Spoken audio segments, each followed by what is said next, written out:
हेच जंगला धरणाला लागून जंगल आहे, होऊ शकता. इकडे आमचे भाऊजीन भाषा जाऊन राहिले, मी जाऊन राहिलो.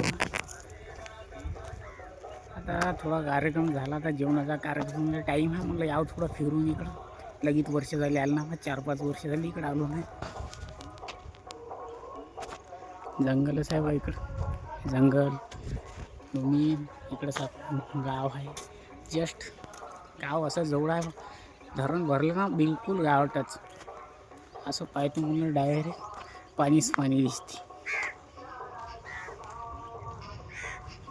होऊ शकता धरण व्ह्यू, काही खंबे जाऊन आहे धरणामध्ये. जे जुन्या काळातले जे आपले खंबे असते ना लाईनचे, ते अर्धे बुजून आहे तिथे.